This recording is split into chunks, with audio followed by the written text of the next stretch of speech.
What's up? So, people are from D.C. We have no reason to go to Washington, D.C. anymore. You know why? We have a Chipotle in Harrisburg now. So you guys can keep your museums and your national landmarks. We have cilantro-hinted rice right here in the burg. We even have our own legislature filled with annoying assholes. So, like, really, there's no reason to jump on I-95, which I hope is the right highway. I can't remember. So, I have this thing that I never thought it was a big deal. But a lot of people think it's really weird. Where when I was a kid, was told from the beginning that there's no Santa Claus. What? I know. My parents gave me presents and didn't tell me they came from magic. It's pretty terrible. People act like that, though. They're like, oh, that's horrible. Your parents didn't tell you a fictional story was true? And today you're a functioning adult?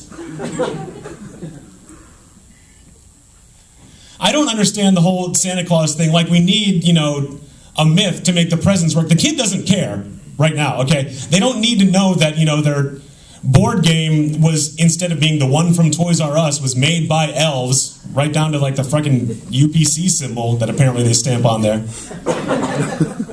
But honestly, I don't think we should be telling the kids about Santa Claus. Like, because we're telling them about Santa Claus at the exact same time that we're trying to educate these kids for the first time. So it's like, here's science. Apply it in all situations except for Santa and Jesus.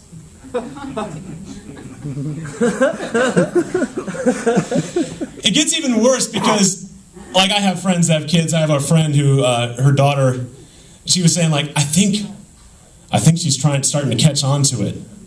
She asked me how Santa could be at both the Capital City Mall and the Colonial Park Mall. Oh. And I had to tell her that one was Santa's brother and he was helping out.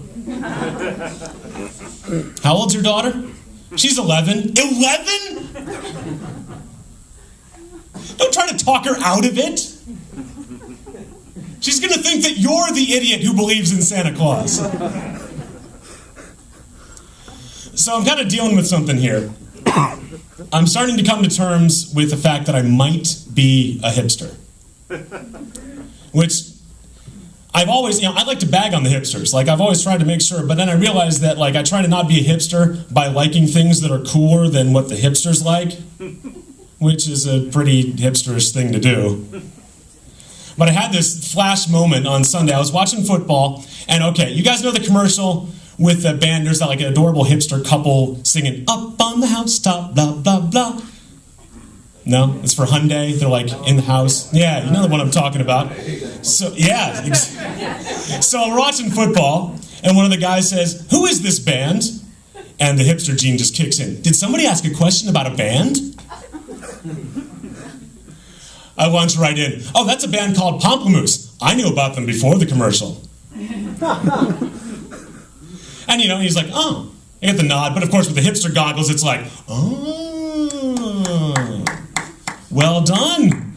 Well played. So, then back to the game. I write down my hipster cred notch in the book and get back to watching the game. And we proceed to watch this goddamn Pomplamoose commercial every single commercial break. In the first commercial of the break, right when everybody is the angriest that they have to watch a commercial.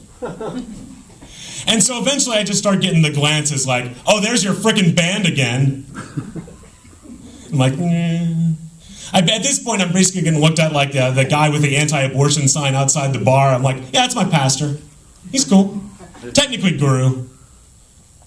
Technically I'm married to him, actually. But that's kind of like a whole complicated story. So I was wondering this. I noticed this. Every time, I don't know if you guys do this, I'm confronted with a wet floor sign. Even though it's really no more dangerous than like damp pavement, I have to tiptoe as though I'm sneaking past a sleeping lion. If it was full blast raining outside, I'd be like, run! There are leftovers in this bag, just move! Instead, rapidly evaporating water, I straighten up my back and I flatten my feet as though I were following an oblivious Elmer Fudd. The janitor just left. My My name is Matt Meyer. Thank you very much.